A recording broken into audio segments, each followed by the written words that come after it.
Saludos a todos los que nos están viendo en esta plataforma y en esta clase número 7, cuyo tema es Alternativas de Política de Seguridad Social para los Pueblos en el siglo XXI, qué defender y qué proponer. Ustedes pudieron conocer a lo largo de las distintas pláticas de los compañeros las diferencias que tenemos en América Latina entre sistemas de seguridad social en algunos países frente a otros que se dividen como esquemas previsionales con sistemas públicos de salud. En los que tienen sistemas de seguridad social incluye también la atención médica para los trabajadores y de forma separada los sistemas de salud público para la población en general. Las diversas instituciones que se crearon a lo largo del siglo XX diversificaron, pero también fragmentaron la construcción de nuestra seguridad social y han impedido llegar a alcances universales similares por la desigualdad que existe entre cada sistema. Otro elemento que ustedes pudieron observar es que prevalece una perspectiva laborista, es decir, solamente las personas trabajadoras, principalmente asalariadas y subordinadas, son las que están cubiertas por estos sistemas y se han venido haciendo a lo largo también del tiempo la incorporación de otro tipo de trabajadores, no en todos los países y con diversas prestaciones. Esta situación ha llevado a que junto con la crisis del modelo económico se haya acentuado la crisis social eh, profundizada por un Estado a favor del libre mercado, del sector privado, que agravó las dinámicas de dependencia de nuestros países, la desigualdad y la pobreza, y que ha tratado de ser mitigada a partir de las transferencias monetarias que iniciaron de manera condicionada y que a la llegada de gobiernos progresistas en América Latina, en algunas de nuestras realidades se ha avanzado a la construcción de derechos sociales, donde se incorporan estas prestaciones con una reglamentación más adecuada, incluso desde la perspectiva constitucional. También se analizaron problemas comunes que tenemos, como es el proceso de envejecimiento demográfico, donde hay un aumento de la esperanza de vida, tenemos una mayor proporción de personas de 65 y más años, frente a bajas tasas de nacimiento, pero también esto se va acompañando con movilidad poblacional, migración, bajo crecimiento del empleo formal, un aumento en la robotización y en la incorporación de inteligencia artificial a la organización del trabajo, y todos estos elementos evidentemente que los debemos de tomar en cuenta para el diseño presente y futuro de nuestros sistemas previsionales y de seguridad social. Un elemento que tenemos que seguir analizando y proponiendo nuevas formas de analizar es que el paradigma dominante sigue siendo el considerar que frente a estos cambios, lo único posible es tener sistemas a través de cuentas individuales administrados por sector privado que den o sean los administradores de las rentas vitalicias.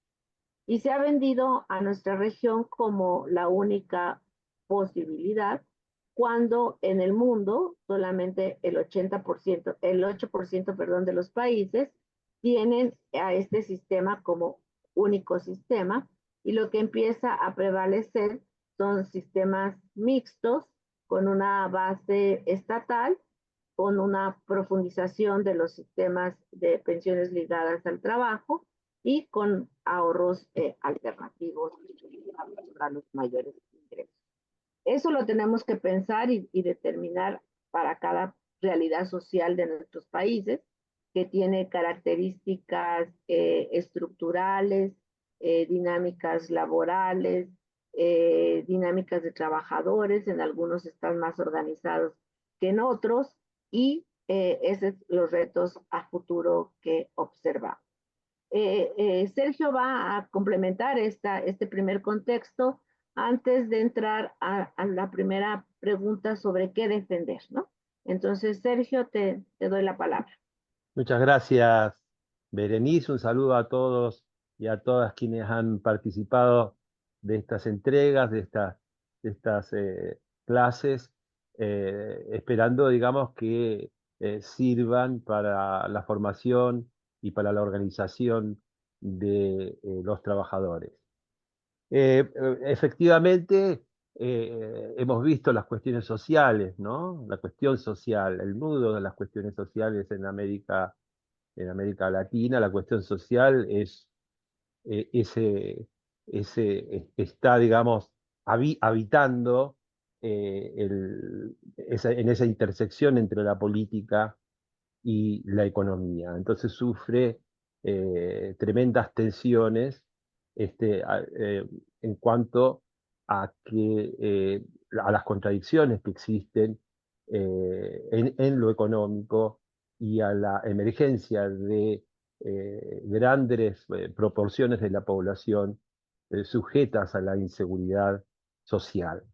Eh, eh, una primera cuestión contextual que ya lo mencionó Berenice, que me gustaría resaltar, es ese que el primer impulso que uno podría tener en cuanto a la mejora de la situación social de las poblaciones en América Latina tiene que ver con el derrotero de esa producción material o, digamos, o con el carácter central que tiene el modo de producir en la provisión material de los sistemas de seguridad social y de pensiones en particular, ¿no es cierto? Entonces, la jubilación necesita de un esquema, de un modelo, de un impulso de la producción material que se da en el orden de los modelos de desarrollo.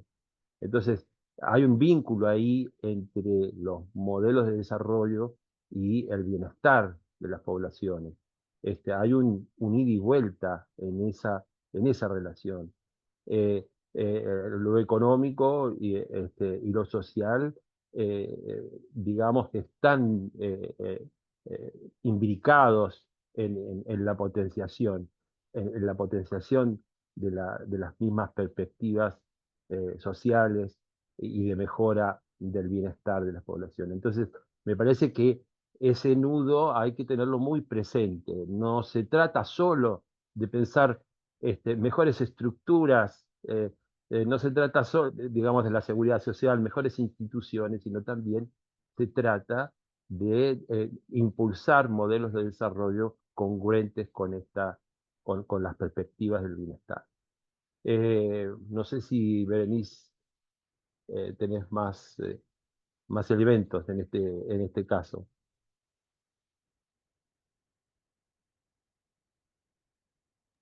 Yo creo que en esta dirección que tú has aportado podríamos entrar a reflexionar un poco más a fondo sobre qué defender, la pregunta que nos hace el curso.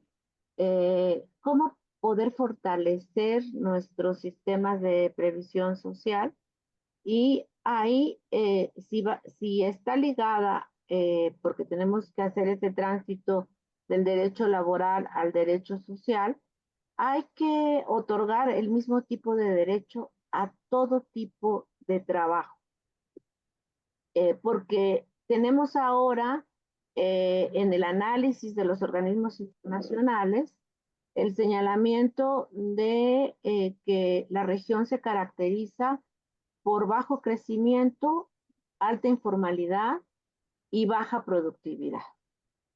Y yo creo que esa caracterización es válida, pero refiriéndonos a las condiciones de reproducción material de nuestros países, hay muchísimas actividades que están en condiciones de empleo informal que con el solo hecho de incorporar a estos trabajadores al mismo tipo de seguridad que tienen los asalariados subordinados, ya habría una mejoría. Y si a esto le asociamos que hay un tercio de la población económicamente activa que dinamiza el mercado interno a partir de lo que hemos denominado en los últimos años economía popular, si estas dinámicas productivas, donde hay actividades agrícolas, actividades de reciclaje vinculadas al cuidado del medio ambiente, también si se incorporan con mismos derechos, habría una mejoría en este tipo de trabajo. Para aquellos países que tienen la defensa de contratos colectivos, es un mejoramiento de esas luchas y de esa incorporación.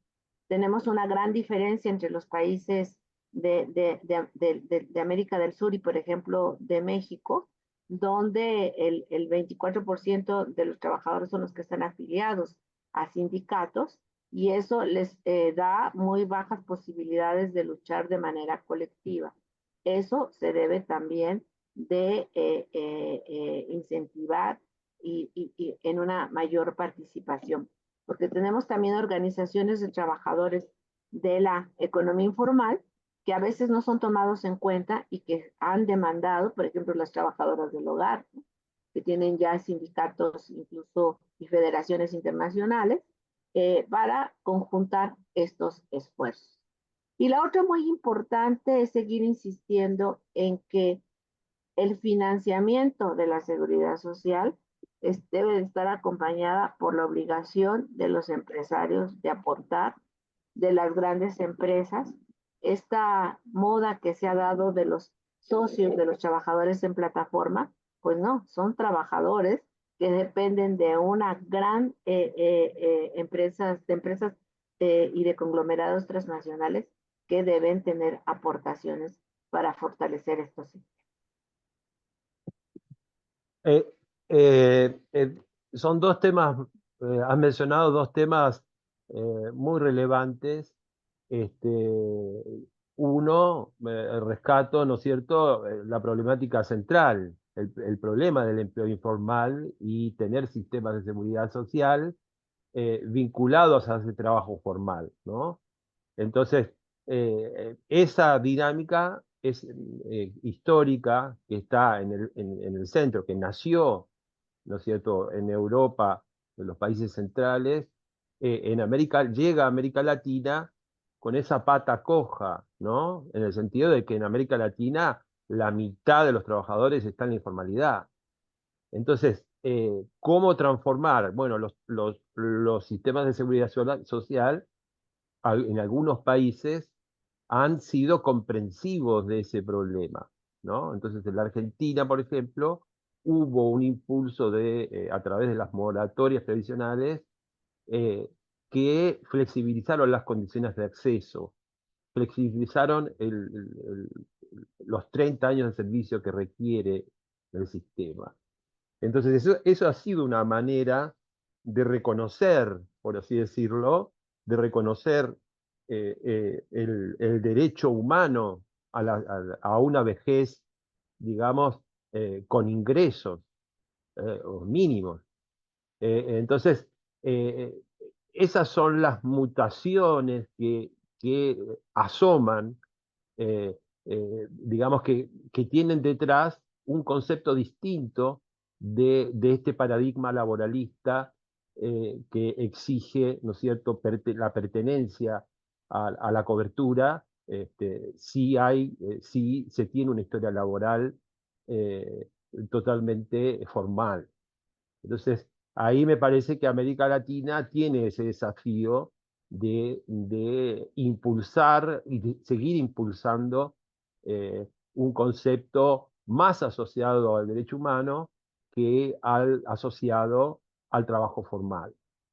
Este, Ha sido, como tú dices, ¿no es cierto?, en los países tienen distintos desarrollos, los países sufren transformaciones. Por ejemplo, en la Argentina últimamente hicimos un censo del año 22, y ahí ya arrojó que un 29% de los trabajadores de la ocupación, ese trabajador cuenta propia. Entonces, ¿por qué en América Latina hay tantos cuentapropistas? ¿Por qué en Alemania hay una tercera parte de los cuentapropistas que hay, por ejemplo, en la Argentina? Bueno, eso tiene que ver con los niveles de desarrollo de los países, ¿no? En América Latina, inclusive lo han dicho por eh, mucha gente, muchas personas, hay mucha conciencia de que efectivamente grandes sectores de la ocupación, mayoritarios inclusive en algunos países, salen a construirse sus trabajos, ¿no? Digamos, el mercado laboral no los ofrece y por ende, para sobrevivir, para subsistir, tienen que, digamos, construirse la forma de trabajar para llevar una vida. Entonces, esa realidad tiene, digamos, tiene el desafío desde lo económico de ser transformada.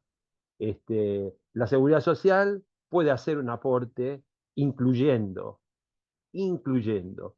Tiene un desafío con la informalidad y tiene un desafío de género, con las mujeres, que tienen, ¿no es cierto?, menos posibilidades de conformar una historia laboral formal, tienen menos salario, digamos, menos remuneración respecto de igual trabajo, tienen compromisos digamos, que las dejan con tremendas lagunas previsionales a partir de la maternidad.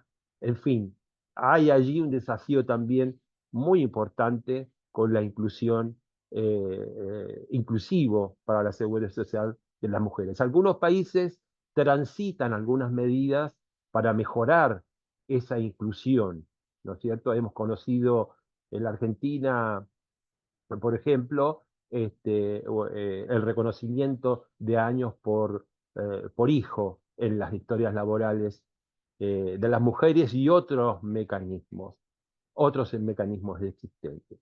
Se destacan también allí los sistemas de capitalización, ¿no? Que lo que hacen es, digamos, a partir de que la esperanza de vida de las mujeres es mayor que la de los hombres, inclusive reducen el haber previsional de las mujeres. Entonces, ahí también hay un desafío de importancia, ¿no? El desafío de género. Sí, así es, Sergio, has establecido dos elementos importantes que incluso para que nos comprendas mejor, en la última información que saca CEPAL, señala que el 49% de las personas de 65 y más años en el año 2000 tenían una cobertura contributiva o pensiones derivadas de contribuciones, y para el 2022, o sea, 20 años, 22 años después, ha subido al 52%. O sea, realmente del 49 al 52 es muy poco. Lo que ha aumentado son las transferencias monetarias, conocidas como cobertura no contributiva, del 3% al 32%. Entonces, por eso ya se habla que la región tiene una cobertura del 75%. Pero ahí ya muestra también desigualdades por la diversidad de montos. En algunos países no están por debajo de las líneas de pobreza esas pensiones, y son de los aspectos que también habría que fortalecer. Tú hiciste una mención muy importante sobre el empleo y la desigualdad de las mujeres y cómo ha impactado la capitalización individual, porque al tener mayor interrupción en su vida laboral, su cuenta de ahorro es menor, y al tener una esperanza de vida mayor, pues evidentemente que su haber o su pensión es menor, y ahí se profundizan las desigualdades. Y por eso ha habido estos programas específicos en Argentina, en Uruguay, en México se están iniciando de reconocimiento del trabajo y se están planeando ir vinculando el fortalecimiento de los sistemas previsionales con el sistema de cuidados, ¿no? Y creo que eso es muy importante porque la vejez y incluso la dinámica de vida, el ciclo de vida, no solamente significa contar con un ingreso de sobrevivencia, sino con los cuidados necesarios. Y con esos cuidados de la vida, pues la mujer ha tenido una amplia participación y en algunas ocasiones hasta única, que debe de ser respaldada por el Estado con mayores servicios que faciliten estas posibilidades. Máxime si estamos en un tránsito de envejecimiento demográfico. Ahora vamos a necesitar instituciones de cuidado para las personas que todas van a ir perdiendo autonomías, que es una característica del envejecimiento, ¿no? La pérdida de autonomías y que por eso se requiere también estas dinámicas de cuidado. Y yo creo que lo más importante es pensar estos procesos como un ciclo completo acompañado del proceso de reproducción social, donde entran desde la alimentación, los servicios de salud, de cuidados, de educación y de energías renovables. Y yo creo que ahí hay posibilidades de lo que señalabas al principio en términos de dinamizar sectores productivos también, ¿no? Si quieren que América Latina tenga o deje de tener baja productividad, que ahí ya entraríamos a otro dilema de cómo están ellos midiendo la productividad y cómo incluso nosotros podríamos medir la productividad si tenemos una población mejor alimentada o con mejores servicios de salud. Para nosotros eso sería tener éxitos en el ámbito del bienestar. Entonces yo creo que ahí es, en términos de las propuestas, ¿no?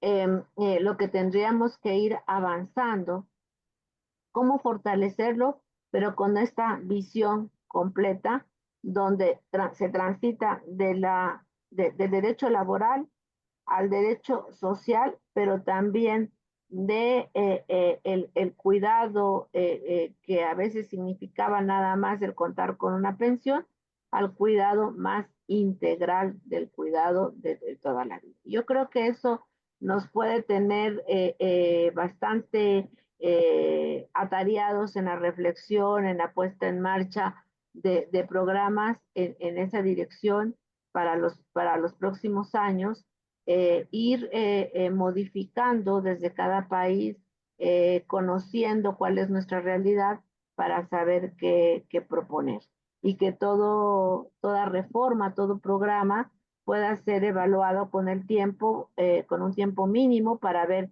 si vamos respondiendo bien o qué hace falta modificar, ¿no? Eh, Muchas gracias, Berenice. Me haces pensar en un par de problemas ya para ir finalizando, porque no sé, quedan muy pocos minutos. Eh, un primer desafío lo hemos mencionado, y seguramente en las clases con Nicolás Boskin lo han tocado en profundidad. Bueno, se trata, ¿no es cierto?, de aquellos países que tienen sistemas de capitalización. El desafío es que lo dejen de tener, ¿no? Porque la capitalización ha introducido a la industria financiera, a los recursos, a la gestión de los recursos y a la gestión y a la extracción de los recursos de la seguridad social. Las pensiones que brinda el sistema son irrisorias, y transforma a la industria financiera, ¿no es cierto?, o impulsa a la industria financiera en un lugar privilegiado dentro de las fracciones del capital en América Latina. Entonces, un primer desafío para los latinoamericanos que tienen sistemas de capitalización será, digamos, hacer las reformas estructurales pertinentes para que la industria financiera no siga usufructuando de los recursos de la seguridad social. Y un último punto, es decir, es compartir lo que ha mencionado Berenice en cuanto que a la importancia de la cuestión del envejecimiento para el futuro, para el desafío. Hay en América Latina hay 57 millones de personas de 65 más años. La proyección es para el 2040, para el 2040 es que sean más de 111 millones, es decir, de acá a unos años, ¿cuántos? 15 años más, la población adulta mayor se va a duplicar. Entonces, esto objetivamente pone, digamos, en tensión al derrotero fiscal, aflora el problema del financiamiento y a la necesidad de buscar alternativas y nuevos pactos sociales. Y a nosotros nos preguntan cómo fue que llegamos a que, qué sé yo, en América Latina, un 4,5 puntos se gaste del gasto, 4,5 puntos PIB del Producto Bruto Interno se gaste en pensiones. En Argentina se gasta un poco más, cerca de 7 puntos PIB. Bueno, ¿cómo es posible que se haya llegado a esa situación? Hace 100 años se gastaba una 30ª parte en la Argentina de lo que se gasta hoy. Bueno, sencillamente se llegó así de la mano de los pactos sociales, acuerdos parlamentarios, políticos, por supuesto, con una trayectoria de aumento de las productividades, por supuesto, lo que exige que el modelo de desarrollo brinde esa, esa dinámica. eh, eh, Así que, bueno, ¿es posible? Sí, es posible tener un acuerdo que sustenta, creemos desde acá, ¿no? Se necesita solo altruismo y un pacto social acorde. Sí, Sergio, nosotros en el caso de México, a pesar de que vemos las limitaciones de las reformas del actual sexenio, ha sido en el ámbito de pensiones, han sido orientadas a mejorar y aumentar las bajas pensiones de los que ya se están pensionando por cuentas individuales. Y se ha ido avanzando en ese camino. Otro elemento que me parece sustancial de lo que ha hecho México en el actual gobierno es la construcción financiera de un fondo de bienestar para las pensiones a partir de recursos que ahorita tiene a la mano, pero donde me parece la parte más importante es que cuando las empresas estatales y paraestatales que se fortalecieron en este sexenio empiecen a tener mayor rentabilidad, un porcentaje va a ir a ese fondo. Esa es la manera en que tenemos que fondear nuestros sistemas de previsión social y de seguridad social, que está obligando incluso a las AFORES, a pesar de que las dejaron seguir funcionando, y que yo digo que el próximo desafío es modificar sus reglas de inversión que vayan realmente orientadas hacia inversión productiva y que vayan también eso que van generando a esos fondos para que se tengan estos recursos en un proceso de envejecimiento. Y si bien ya tenemos esto casi encima, todavía nuestros países tienen población media joven. En México la media de edad son 29 años. Entonces, todavía, a pesar de que estamos en un proceso de envejecimiento, tenemos unos años que deben de ser aprovechados. Y con esto concluimos, Sergio. Muchas gracias, Benefit. Ya justo a tiempo, ¿eh? Bueno, Muy bien. nos vemos en la Saludos a última todos. sesión el próximo martes. Saludos. Hasta luego.